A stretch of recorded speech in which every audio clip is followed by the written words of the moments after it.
एक बड़ी खबर आपको दे दें, राजस्थान में बड़ा प्रशासनिक फेरबदल हुआ है, जहां पर 40 आईएएस अधिकारियों को यहां पर उनका तबादला हो गया है। बड़ी खबर आपको इस वक्त की दे दें, राजस्थान में ये बड़ा फेरबदल, जहां 40 आईएएस अधिकारियों को तबादले यहां पर हुए हैं। तो ये बड़ा फेरबदल यहां देखा गया है, प्रशासनिक फेरबदल ये है। तो ये बड़ी खबर, और देखिए ये वो लिस्ट है जिसमें 39 आईएएस अधिकारियों के नाम है जिनको लेकर ये बड़ा फेरबदल हुआ है, यहाँ तबादले हुए हैं। तो देखिए ये लिस्ट जहां पर 40 आईएएस अधिकारियों के तबादले हुए हैं। तो राजस्थान में ये बड़ा प्रशासनिक फेरबदल, कार्मिक विभाग ने जारी किए हैं आदेश। आपको बता दें 16 आईएएस अधिकारियों को अतिरिक्त तौर पर राजस्थान में ये बड़ा प्रशासनिक फेरबदल।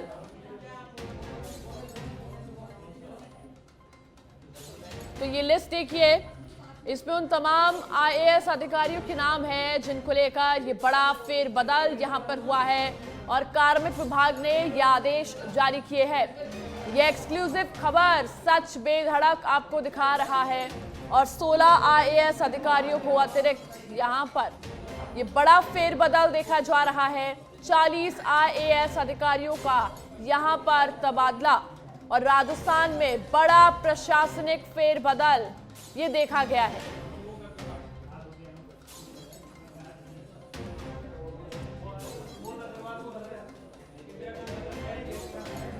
तो देखिए ये बड़ी खबर, और हमारे साथ हमारे विशेष संवाददाता दिनेश डांगी हमारे साथ जुड़ गए हैं। दिनेश, ये बड़ा प्रशासनिक फेरबदल यहां देखा गया है, 40 आईएएस अधिकारियों का ये तबादला।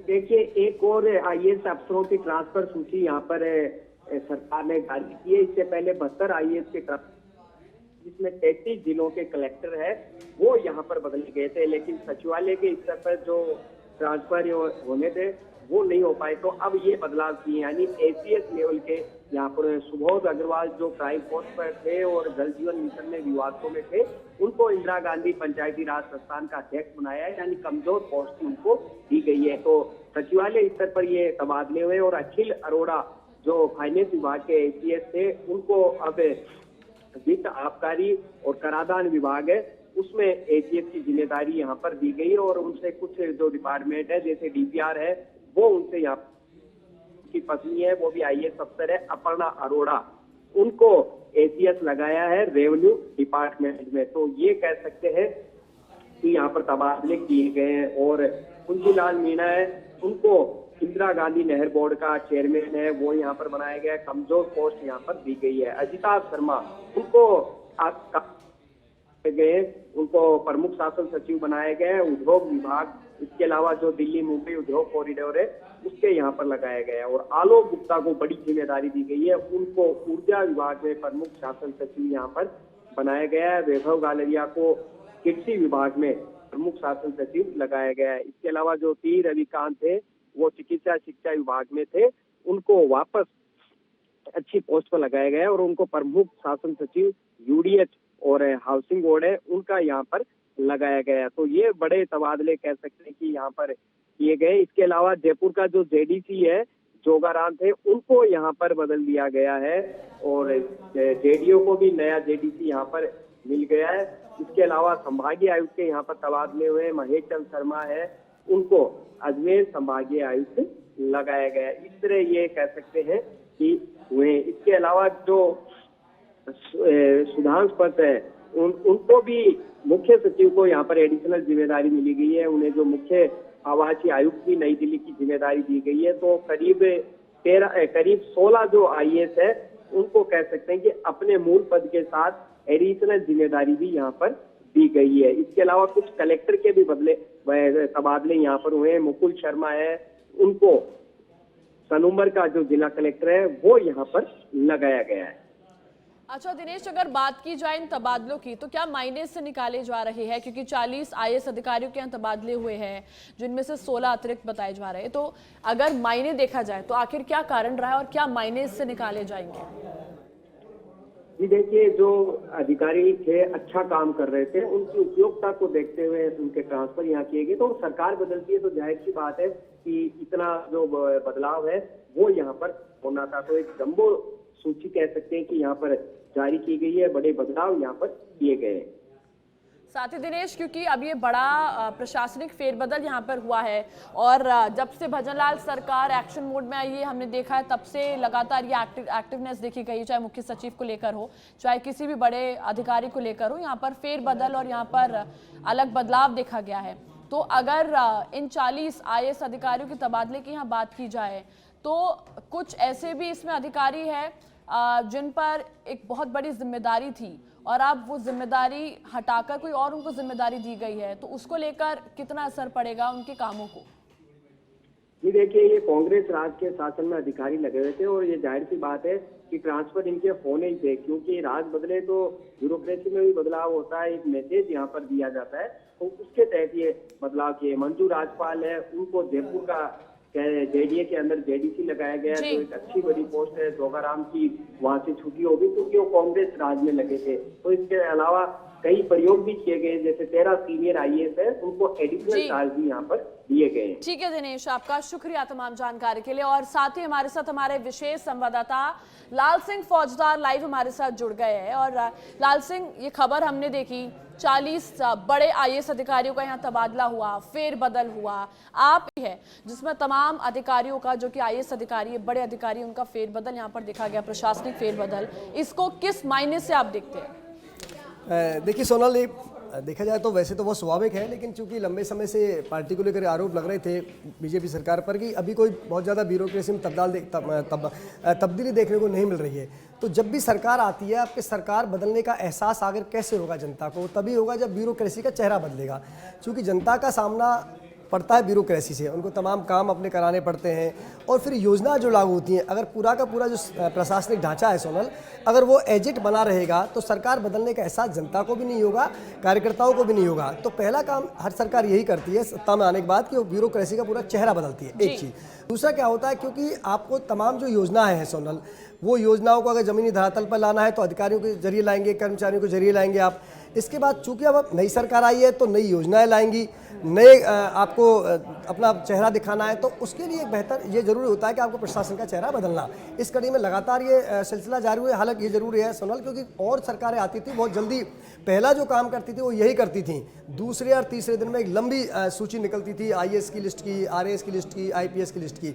हाँ, भजनलाल सरकार ने एक बात जरूर ध्यान रखी कि तमाम काम करते रहे शुरू में ही, और ट्रांसफर लिस्ट धीरे धीरे वो आराम से निकालते रहे। आज एक बड़ा प्रशासनिक फेरबदल में इस लिहाज से कह सकते हो कि 41 के ट्रांसफर हुए हैं, एक बहुत बड़ी ब्यूरोक्रेसी का बदलाव इसमें सोनल हुआ है। और 16, चूंकि ये इसलिए लिहाज से महत्वपूर्ण है, 16 जो IAS हैं उनको अतिरिक्त कार्यभार भी सौंपा गया है। और देखिए, इसमें बहुत से चेहरे वो थे जो कहीं ना कहीं कांग्रेस सरकार में उनके आँख नाक कान का रोल अदा कर रहे थे। अब उनको ऐसे डिपार्टमेंट दिए गए हैं जो डिपार्टमेंट तो आपको देने होंगे, प्रशासन की आपको बाहर से तो लाएंगे नहीं आप, अधिकारी आपको यही रखने, इनसे ही आपको बात करनी है, इनसे आपको काम कराना है। लेकिन आप अपने विश्वसनीय जो अधिकारी होते हैं उनको आप ऐसे पदों पर लगाते हैं जिनका सीधा प्रभाव होता है, जनता के हित की योजनाएं ज़्यादा लागू की जाती हैं, या ऐसे विभाग जहाँ जनता का सीधा अटैचमेंट होता है, जनता का ज़्यादा लगातार उनसे टकराव देख सकते हैं या उनका मिलना हो सकता है ऐसे विभागों में। अब देखिए सूची भी सोनल अगर हम देखें तो सुबोध अग्रवाल को लगाया गया, इंदिरा गांधी पंचायत राज संस्थान में लगाया गया था। पहले कई अहम पदों पर रहे हैं वो, उनके पुराने अगर वर्तमान पदों की बात कर लें तो जन स्वास्थ्य में अभियांत्रिक में रहे, भूजल में रहे हैं, इसके साथ ही जल संसाधन में आयोजना अधिकारी रहे, बड़ा नाम अधिकारी, बड़े अधिकारी। इनको फिलहाल इंदिरा गांधी में लगा दिया। अभय कुमार बड़े नाम है, इनको अतिरिक्त मुख्य सचिव जल संसाधन विभाग लगाया जयपुर में। अखिल अरोड़ा का नाम कई बार चर्चाओं में आया था, क्योंकि अखिल अरोड़ा आपको ध्यान होता हो ये उस वक्त बहुत ज़्यादा चर्चाओं में आए थे जब सूचना प्रौद्योगिकी जो विभाग था वहाँ पिछली सरकार में, ध्यान होता आपको, सोने की ईंट वगैरह मिलने का मामला भी सामने आया था। तो अखिल अरोड़ा, हालांकि अखिल अरोड़ा ऐसे अधिकारी रहे सोनल जो दोनों ही सरकारों के प्रिय रहे। इससे पहले वसुंधरा सरकार ने भी इनको यही पद दिया था जो गहलोत सरकार ने दिया था, लेकिन इस बार भजनलाल सरकार ने इनको बदल के अतिरिक्त मुख्य सचिव जल संसाधन विभाग लगाया, आबकारी में लगाया। आबकारी विभाग भी देखो बड़ा विभाग माना जाता है, तो अखिल अरोड़ा को आबकारी विभाग दिया गया है। श्रीमती अर्पणा अरोड़ा की बात कर ले तो उनको अतिरिक्त राजस्व एवं उपनिवेश विभाग राजस्थान लगाया गया। संदीप वर्मा, ये बड़े बड़े नाम हैं, उनको सार्वजनिक निर्माण विभाग में दिया गया है। कुलदीप रांका, जो आपको ध्यान हो तो प्रतीक्षा में रखा हुआ था, उनको पिछली सूची में कोई कहीं उनको ट्रांसफर नहीं किया गया था, उनको इस बार अतिरिक्त मुख्य सचिव सामाजिक न्याय एवं अधिकारिता विभाग लगाया गया है। पंचायती राज में भी उनको अतिरिक्त विभाग दिया गया है। इसके साथ श्रेया गुहा को अतिरिक्त मुख्य सचिव परिवहन विभाग लगाया गया। आनंद कुमार अतिरिक्त सचिव लगाया गया गृह एवं सेवा एवं जेल में। भास्कर आत्माराम सावंत को प्रमुख सचिव खान नागरिक आपूर्ति में लगाया गया। कुंजीलाल मीणा, आपको ध्यान हो तो कुंजीलाल मीणा भी बड़े चर्चित ब्यूरोक्रेट रहे सोनल जी। और एक बार अशोक गहलोत को लेकर बयान को लेकर चर्चा में रहे थे और इनको फिलहाल इंदिरा गांधी नहर का इनको अध्यक्ष बनाया गया। अजिताभ शर्मा इनको प्रमुख सचिव बनाया गया उद्योग सूक्ष्म का। आलोक गुप्ता प्रमुख सचिव ऊर्जा विभाग राजस्थान बनाया गया है। वैभव गलारिया प्रमुख शासन सचिव कृषि उद्यानिकी विभाग में रखा गया है। इसके अतिरिक्त जो 16, जैसा कि मैंने कहा था 16 जो IAS अधिकारी हैं, वो अधिकारी उनको साथ साथ कहीं ना कहीं अतिरिक्त प्रभार भी दिया गया है सूची में। तमाम बड़े नाम और अगर नाम टी रविकांत बड़ा नाम है, जिनको प्रमुख शासन सचिव नगरीय विकास एवं आवासन विभाग राजस्थान बनाया गया है। मंजू राजपाल जयपुर विकास प्राधिकरण, ये देखो आयुक्त बनाया गया है इनको, JDA का आयुक्त बनाया गया है। आशुतोष टी पेंडेकर इनको शासन सचिव ग्रामीण विकास विभाग बनाया गया है। पृथ्वीराज को शासन सचिव युवा मामला खेल विभाग का बनाया गया। श्री कृष्ण कुणाल, तो ये तमाम जो बड़े अधिकारी हम सूची हम लगातार अपने चैनल पर दिखा भी रहे हैं। चूंकि पूरी सूची को हम लगातार चर्चा करेंगे तो बहुत लंबा विषय बन जाएगा, लेकिन कुल मिला के हम पूरी सूची अपने दर्शकों को बता रहे हैं। इस सूची के अगर हम देखें सोनल मायने निकालना चाहें तो देखो, मैंने आपको कई नाम ऐसे गिनाए हैं जो पहले बहुत अच्छे पदों पर रहे हैं, या मैं कहूँ कि गहलोत सरकार के आंख नाक बनकर उन्होंने काम किया, उसको कहीं ना कहीं कमतर विभाग दिए गए हैं। उनके स्थान पर अपने जो विश्वसनीय अधिकारी हैं, जिन पर विश्वास जताया जा सकता है, उनको लाया गया। सोनल, साथ ही लाल से, क्योंकि हमने जब देखा भजनलाल सरकार की इस पूरी कड़ी में, जब हमने इस पूरे बातों को साझा समझा, तो जिस तरह DGP राजस्थान के UR साहू बने, उसके बाद अगर मुख्य सचिव की बात करें तो सुधांश पंत यहाँ पर बने, तमाम बड़े अधिकारियों का यहाँ पर बदलाव हुआ क्योंकि नई सरकार है और जाहिर सी बात है नई सरकार है तो नए लोग उसमें काम करेंगे या नई तरीके से वो सरकार काम करेगी, तो शायद इसलिए ये बड़ा फेरबदल यहाँ पर देखा जा रहा है। देखिए सोनल, दरअसल ब्यूरोक्रेसी तो वही होती है, आप उनके विभाग बदल सकते हो लेकिन ब्यूरोक्रेसी लगभग वही होती है। लेकिन चूंकि सुधांशु पंत को CS बनाकर और UR साहू को DGP बनाकर भजनलाल सरकार ने एक मैसेज तो दे दिया कि कहीं ना कहीं वो पूरा एक चेहरा चेंज करेंगे ब्यूरोक्रेसी का, और जो लगातार पिछली परिपाटी चली आ रही है ब्यूरोक्रेसी में, उसमें भी बदलाव देखने को मिलेगा। अभी आगे भी आपको सोनल ऐसे स्टेप देखने को मिलेंगे सरकार के जो पिछली परिपाटी से अलग होंगे, और कहीं ना कहीं वो ये दिखाने में कोशिश करेंगे, जैसे वो कहते हैं BJP means party with A difference, ये BJP के लिए कहा जाता है। तो वो सरकार में आकर भी कहीं ना कहीं इसको प्रूव करना चाहेंगे कि हम आए हैं तो कुछ अलग दिखेगा, आपको परिपाटियों से इतर आपको राजस्थान की तस्वीर नज़र आएगी, आपको अलग फैसले नज़र आएंगे। लेकिन चूंकि सोनल होता क्या है, देखिए लोकतंत्र की इसे खूबसूरती भी कह सकते हैं और विडंबना भी कह सकते हैं। एक तरफ होती है जनता, जनता की आकांक्षा अपेक्षाएं होती है नेताओं से, मतलब राजनेताओं से, और उनको काम पूरा करने का जिम्मा किसके पास होता है? अधिकारियों के पास। अक्सर कई बार इन तीनों के बीच एक टकराव देखने को मिलता है कि जनता की अपेक्षा नेता से, नेता उन कामों को अपने अधिकारियों से उस रूप में नहीं करा पाते।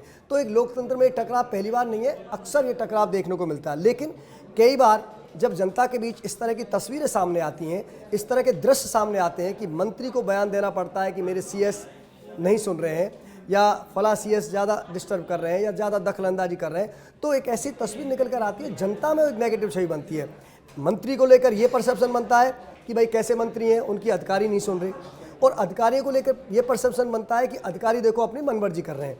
तो ये तस्वीर ना बने, क्योंकि पिछली जो गहलोत सरकार थी उसमें एक नहीं कई विभागों में इस तरह की तस्वीरें आई जहां सोनल लगातार टकराव के हालात बने। अशोक चांदना को एक बार नहीं 2 बार बयान देने पड़े, प्रताप सिंह खाचरियावास को बयान देना पड़ा, एक लंबी फहरिस्त है ऐसे नेताओं की जिन्होंने अपने ही अधिकारियों के खिलाफ बयान दिए। लेकिन ये सियासत भी होती है, कई बार लगता है जब CM को लगता है कि अपने इस मंत्री को कमज़ोर करना है तो वो ऐसे अधिकारी वहाँ लगा देते हैं कि जो उनकी नहीं सुनते या उनकी बातों को इतना तवज्जो नहीं देते हैं। सचिन पायलट के साथ लगभग ऐसा ही हुआ था, पिछली सरकार में देखने को मिला था। खैर वो पुरानी बातें हो गई, लेकिन उन बातों से सबक लेकर आने वाले कल में भारतीय जनता पार्टी के मंत्रियों के बीच और अधिकारियों के बीच एक तारतम्य बना रहे, ताकि जनता के काम प्रभावित नहीं हो और सही तरीके से जनहित की योजना लागू हो सकें, ये बहुत महत्वपूर्ण होता है। बिल्कुल, क्योंकि लाल सिंह देखा गया है जब से भजनलाल सरकार बनी है तब से भजनलाल सरकार का एक ही मोटिव रहा है कि जिन मुद्दों को लेकर चुनाव लड़े हैं, जिन मुद्दों को लेकर जनता के बीच जाकर भारतीय जनता पार्टी ने हर वो कोशिश की है कि वो जीते, और अब जीती भी, सरकार जीती, भारतीय जनता पार्टी की सरकार बनी राजस्थान में। अब जब उन तमाम मुद्दों पर काम करने की बात आई तो तमाम फेरबदल यहाँ पर देखे गए हैं। चाहे वो तमाम मुद्दों की अगर हम बात कर ले, पेपर लीक मामला हो, चाहे वो क्राइम रेट हो, चाहे वो महिलाओं को लेकर बड़ा मुद्दा हो, चाहे किसी भी मुद्दे की बात करें, तो चाहे अधिकारियों को लेकर यहाँ बदलाव हो या फिर तमाम सेक्टर्स में यहाँ पर बदलाव देखे गए, अलग अलग मंत्रियों के उनको पद दिए गए, तो ये बड़ी जिम्मेदारी कहीं ना कहीं बीजेपी अब इसको धीरे धीरे निभाना शुरू कर रही है। हाँ देखिए, बिल्कुल नई सरकार है और नई सरकार के सामने चुनौतियाँ बहुत होती हैं सोना। इस बार एक नया प्रयोग हम इस लिहाज से कह सकते हैं, आपने देखो मंत्रियों के विभागों के बंटवारे किस आधार पर किए गए। इससे पहले मंत्रियों के जब विभाग बांटे जाते थे तो अक्सर क्या होता था कि कुछ मंत्रियों को बहुत पावरफुल विभाग दे दिए जाते थे और कुछ मंत्रियों को बहुत कमज़ोर विभाग दिए जाते थे, और इस आधार पर एक आकलन ये हो जाता था कि ठीक है भाई, इन मंत्रियों को इतनी तवज्जो देनी है। लेकिन इस बार एक बैलेंस रखा सोना। आप देखिए, आप सारे मंत्रालय जो विभाग हैं उनको उठा के देखिए, आप चाहे दिया कुमारी के विभाग ले लीजिए, तो चाहे आप खराड़ी का विभाग ले लीजिए, चाहे मदन दिलावर का विभाग ले लीजिए, चाहे आप किरोड़लाल मीणा का विभाग ले लीजिए, चाहे अविनाश गहलोत का विभाग ले लीजिए, सभी मंत्रियों के साथ एक पावर बैलेंस रखा है। पावर बैलेंस में किस लिहाज से कह रहा हूँ कि उनको बड़े विभाग भी दिए हैं, तो साथ में जो कमतर विभाग माने जाते हैं उनको भी साथ में दिया है। और देखिए, क्योंकि पूरी बीजेपी सरकार में चूंकि अब टीटी चुनाव हार चुके हैं, तो 24 मंत्रियों में से केवल 4 मंत्री हैं जिनको अनुभव है सोनल। बाकी मंत्री पहली बार मंत्री बने हैं, यानी कि उनको सरकार में मंत्री एज ए मंत्री का अनुभव नहीं है। कई बार 2-2 बार 3-3 बार के विधायक मंत्री बन गए हैं, लेकिन मंत्री पहली बार बने हैं। ऐसे में उनको बड़े विभाग देना, क्योंकि हम लगातार ये बात कह रहे थे कि आप ये बात भूल जाना बिल्कुल ही, जो लगातार सियासी गलियारों में चर्चा हो रही थी कि बड़े जो दिग्गज नेता उनको बड़े विभाग दे दिए जाएंगे, बाकी जो जिनको पहली बार मंत्री बनाया गया उनको बहुत पावरफुल विभाग नहीं देंगे। लेकिन नहीं, ऐसा नहीं हुआ, क्योंकि नवाचारों का दौर है। जब पहली बार के विधायक को सीएम जैसा पद मिल सकता है और उनको बड़े विभाग दिए जा सकते हैं, तो नए जो भी तमाम मंत्री बने उनको भी पावर बैलेंस रखते हुए बड़े विभाग के साथ साथ छोटे विभाग दिए गए। यानी कि हर मंत्री को एहसास कराया गया है कि आप छोटे नहीं हो, आप पूरी जिम्मेदारी के साथ सरकार में हो, आप पर पूरा भरोसा और विश्वास जताया गया है। इस भरोसे और विश्वास को आपको खरा उतरना आपके लिए चुनौती है।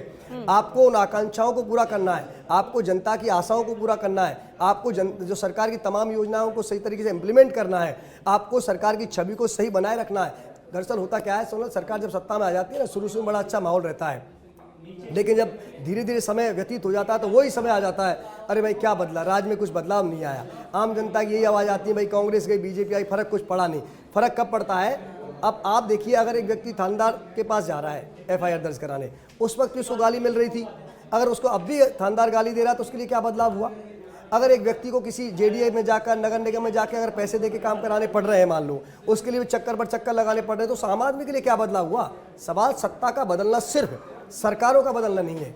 सरकार तो बदलेंगी, 5 साल बाद चुनाव होने, बदलेगी, रिपीट होगी, लेकिन आम आदमी के लिए सही मायनों में सरकार कब आती है? जब उसके लिए चीज़ें सुगम होती हैं, जब उसके लिए चीज़ें सहज होती हैं, और वो जो चाहता है राज से जब वो पूरा होता है, तब उसको लगता है कि सरकार बदलाव हुआ है और वो सरकार बनी है जिसके लिए हम चाहते थे कि ऐसी सरकार आए जो जनहित के ध्यान दे, जो आसानी से काम हो सके, अपमान नहीं मिले। देखो, हम जब बात तो करते हैं समृद्धि की, ठीक है लाल सिंह, बिल्कुल लगातार इस पर हम जानकारी आपसे लेते रहेंगे, लेकिन ये बड़ी जानकारी आपने दर्शकों तक पहुंचाई। इस वक्त की बड़ी खबर आपको बता दें, स्वायत्त शासन विभाग से बड़ी खबर यहां पर इस वक्त आ रही है। नगर निगम, नगर परिषद, पालिकाओं में मनोनीत सदस्यों का मनोनयन किया गया है निरस्त। मनोनीत सदस्यों को सदस्य पद से भी हटाया गया है। देखिए, ये बड़ी खबर, स्वायत्त शासन विभाग ने इस संबंध में आदेश किए हैं जारी, और स्वायत्त शासन निदेशक हृदेश शर्मा ने जारी किया है ये आदेश। आपको बता दें, राजस्थान नगर पालिका 2009 की धारा 6 के तहत मनोनयन किया गया है निरस्त। तो ये बड़ी खबर आपको इस वक्त हम दे दें। स्वायत्त शासन निदेशक हृदेश शर्मा ने जारी किया आदेश, और ये देखिए, मनोनीत सदस्यों को सदस्य पद से हटाया गया है, चाहे वो नगर निगम हो, नगर परिषद हो या पालिकाओं से यहां पर हटाया गया है। तो स्वायत्त शासन विभाग से ये बड़ी खबर, तो ये बड़ा फैसला यहां पर लिया गया है, और नगर निगम हो, चाहे नगर परिषद हो, चाहे पालिकाएं हो, तो मनोनीत सदस्यों को सदस्य पद से यहां पर हटा दिया गया है। तो ये बड़ा फैसला लिया गया है